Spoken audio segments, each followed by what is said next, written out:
குரு திருமதி அமுதா தண்டபாணி அவர்கள் ஆசியுரை நல்குமாறு அன்போடு கேட்டுக்கொள்கிறோம். அனைவருக்கும் வணக்கம். முதல்ல நந்தினிக்கு நான் ரொம்ப என்னோட மகிழ்ச்சி கலந்த வணக்கத்தை தெரிவித்துக் கொள்கிறேன். அவங்கள எனக்கு முதல்ல ஒரு சிங்கராக தான் தெரியும். லலித் கலாச்சாரத்தில் ஒரு அரங்கேற்றத்துக்கு பாடினப்போ அவங்க பாடகராக தான் எனக்கு தெரியும்.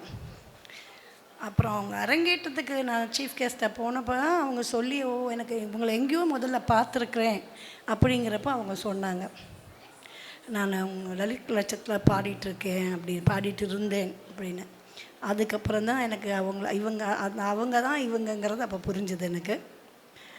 ரொம்ப குறுகிய காலத்தில் அவங்க நடன பள்ளியை தொடங்கி அவங்க இவ்வளோ அழகாக அமைச்சிட்டு வராங்க. நான் அவங்க அரங்கேற்றத்துக்கு போயிருந்தேன், அவங்க ஸ்டூடெண்ட்ஸோட அரங்கேற்றத்துக்கு போயிருந்தேன். ரொம்ப அழகாக கொரியோகிராஃப் பண்ணியிருந்தாங்க.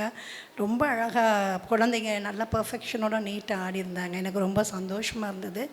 ஸோ நந்தினி இவ்வளோ தூரம் இருக்கிறாங்கங்கிறது எனக்கு தெரியவே தெரியாது. அந்த அரங்கேற்றத்துக்கு போன பிறகு தான் நந்தினிங்கிற பேர் தெரியும். பட் யார் எதுன்னு தெரியாது. அவங்க அரங்கேற்று போன பிறகு தான் அவங்க இந்த அளவுக்கு ஒரு நாட்டிய பள்ளியை நடத்தி வர்றாங்கிறது எனக்கு தெரிஞ்சது. எனக்கு ரொம்ப சந்தோஷமாக இருந்தது. ஏன்னா இன்றைக்கி கோயம்புத்தூரில் எங்கே பார்த்தாலும் நடன பள்ளிகள் இருக்குது. ஆனால் அந்த நடன பள்ளிகள் எல்லாமே நல்ல ஒரு தரமாக இருக்கிற மாதிரி இருக்கிறது இல்லை. ஒரு நாட்டிய ஆசான தேர்வு பண்ணுறதா இருந்தால் கூட நல்லா தெரிஞ்சு நல்ல குருமார்களை தேர்வு செய்து போகணும். இப்போ இருக்க பெற்றோர்கள்லாம் என்ன பண்ணுறீங்கன்னா, அது நல்ல ஸ்கூலாக நல்லா அவங்க குவாலிஃபை ஆன டீச்சர்ஸானு தெரியாமல் பக்கத்தில் இருந்தால் போதும், என் பிள்ளைய கொண்டு போய் விட்டுட்டு வரணும், இதுதான் எல்லோரும் குறிக்கோள். ஆனால் எங்கே அப்புறம் அவங்க நீங்கள்லாம் உணர்றீங்கன்னா, உங்களோட ப்ரோக்ராம்ஸ் நீங்கள் அந்த குழந்தைங்க ஆடுறப்போ நல்ல ஒரு தேர்ந்த டீச்சரோட ஸ்டூடெண்ட்ஸ் ஆடுறப்போ உங்களுக்கு தெரியுது, ஐயோ இது என்னமோ வேறு மாதிரி இருக்குது, நம்மளது அப்படி இல்லையன்ட்டு அதுக்கப்புறம் காலம் கடந்து உங்கள் குழந்தைகளை நல்லா விசாரித்து கொண்டு சேர்க்குறீங்க. அது என்ன கஷ்டம்னா, அந்த குழந்தைகளுக்கும் எங்களோட பாணியை பின்பற்றி வர்றது ரொம்ப கஷ்டப்பட்டு அதை ஃபாலோ பயிற்சிக்கணும். நாங்களும் அவங்களுக்கு ரொம்ப கஷ்டப்பட்டு அதை சொல்லிக் கொடுக்கணும். ஸோ எப்போவுமே பெற்றோர்கள் நாட்டியத்துக்கு நீங்கள் கொண்டு போய் விடணும்னு நினச்சிங்கன்னா, எப்படி நீங்கள் ஸ்கூல் எஜுகேஷன் சைடில் ஸ்கூலு காலேஜ் சைடில் இந்த காலேஜ் வேணும் அப்படி வேணும்னு நினைக்கிறீங்களோ, அதே மாதிரி நாட்டியமாக இருந்தாலும் சரி, என்ன இசைக்கருவி எதாக இருந்தாலும் சரி, ரொம்ப நல்லா விசாரித்து ரொம்ப நல்லா உங்கள் குழந்தைகளை கொண்டு போய் சேர்த்திங்கன்னா உங்களுக்கும் நல்லது, உங்கள் குழந்தைகளுக்கும் நல்லது. இதை தான் நான் உங்கள்கிட்ட கேட்டுக்கிறேன். இப்போது இந்த குழந்தைங்க நான் வேறு எதுவும் நிறைய பேசலைன்னா, அவங்களும் பேசியாச்சு, நீ மாத்துலா பேசுகிறப்பவே சொன்னேன், நான் எதுக்குறா வெளி ஸ்டேஷன் வந்தாலே எல்லாருக்கும் கொஞ்சம் கஷ்டப்படுவீங்க, நிறைய டைம் ஆகுதுன்னு. வேறு வழி இல்லாத இவ்வளோ கஷ்டப்பட்டு ஆடின குழந்தைகளை நாங்கள் பேசி தான் ஆகணும். இந்த குழந்தைகளை எனக்கு அவ்வளவு பரிச்சயம் கிடையாது. கணபதி ஸ்டூடெண்ட்ஸ் இவங்க.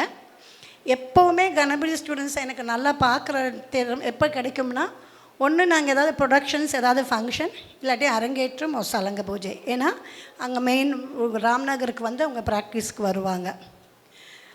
அப்போ தான் நான் பார்த்தேன் எப்படி இருந்தாங்கன்னா, முதல் தரம் வந்தப்போ நான் இவங்க ரொம்ப ஒரு மீடியமாக தான் ஆடிட்டு இருந்தாங்க.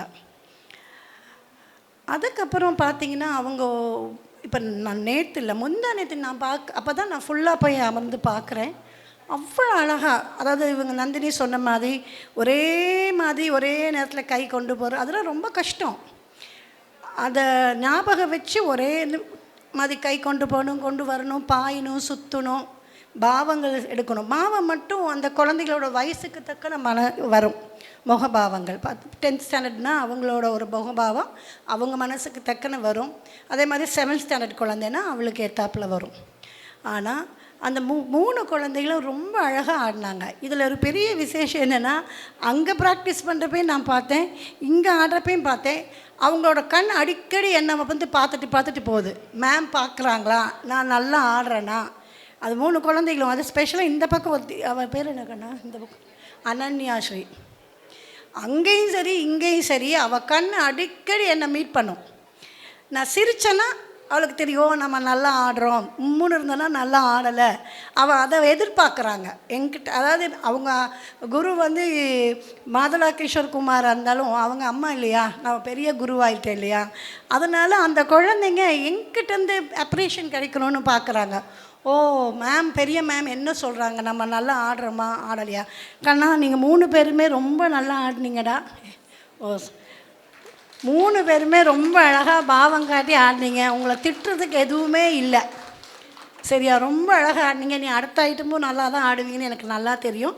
நீங்கள் என்னை பார்த்ததுக்காக நான் சொல்கிறேன், நிச்சயமாக நீங்கள் பார்த்ததுக்காக நான் பதில் சொல்ல. 3 பேருமே ரொம்ப நல்லா ஆடினீங்க. அதான் மேம் சொன்னாங்க பார்த்தீங்களா, இது சலங்கை அணி விழா மாதிரி இல்லை, சலங்கை பூஜை மாதிரி இல்லை, ஒரு ப்ரோக்ராம் ஆடுற மாதிரி தான், அந்த அளவுக்கு கொண்டுருக்குறீங்க. ஸோ எனக்கு ரொம்ப சந்தோஷமாக இருக்குது. இந்த குழந்தைங்க பெற்றோர்களுக்கு வேண்டுகோள் சொன்ன மாதிரி நிப்பாட்டாதீங்க. 10th வந்துட்டா எக்ஸாம் டைமில் மட்டும் வேணால் லீவ் எடுத்துக்கிட்டோம், மற்ற டைமில் அவங்க வரணும். இல்லாட்டி ப்ரோக்ராம் ஆடுறதுக்கு கஷ்டமாக இருந்தால் கூட அவங்க கிளாஸை கட் பண்ண வேண்டாம். கிளாஸ் கட் பண்ணால் இப்போ இவ்வளோ கஷ்டப்பட்டதெல்லாம் வீணாக போயிடும். கண்டினியூட்டி இருந்து தான் ஆகணும். நல்லா ஆடுறாங்க இவங்க, இதுக்கு மேலே வரணும், அரங்கேற்றம் பண்ணணும், நிறைய சபா ப்ரோக்கள் உங்கள் அக்கா கூட ப்ரொடக்ஷனுக்குள்ளே நிறையா நுழைஞ்சு ஆடணும். ஏன்னா சலங்கை அணி விழாவுக்கு பிறகு தான் அவங்க அதுக்குள்ளெல்லாம் போவாங்க. இந்த நாட்டியாஞ்சலி, நிறைய நாட்டியாஞ்சலிகள் வரும், நம்மளோட இன்ஸ்டியூஷன்லேருந்து எல்லா பக்கமும் போகிறாங்க. ஸோ உங்களையும் இனி அந்த வாய்ப்பு உங்களுக்கும் வரும். இது வரைக்கும் நீங்கள் ஆண்டு விழாவில் தான் ஆடியிருப்பீங்க, இல்லாட்டி உங்கள் ஸ்கூல் ஃபங்க்ஷன் இல்லையா, படிக்கிற எஜுகேஷனல் ஸ்கூல்லேருந்து இது பண்ணியிருப்பீங்க. இனி பரதாலயத்திலேருந்து ஒவ்வொரு படியாக நீங்கள் ஏற ஆரம்பிப்பீங்க. இது முதல் அரைப்படி, அதான் முழுமை கிடையாது. எல்கேஜி யூகேஜி ப்ரீகேஜி நாங்களே அது மாதிரி நான் எப்போவுமே ஏணியை தான் சொல்லுவேன். அந்த முதல் படியில் அரைக்கால் தான் வச்சுருக்கீங்க நீங்கள். இனி அது ஏறி ஏறி மேலே போகணும், ஒழிய இறங்கக்கூடாது யாரும். ஸோ ரொம்ப நல்லா ஆடிருக்கீங்கன்னா உங்களுக்கு என்னோடய வாழ்த்துக்கள். எப்போவுமே நீ நல்லா மேலும் மேலும் வளர்ந்து வரணும். நன்றி, வணக்கம்.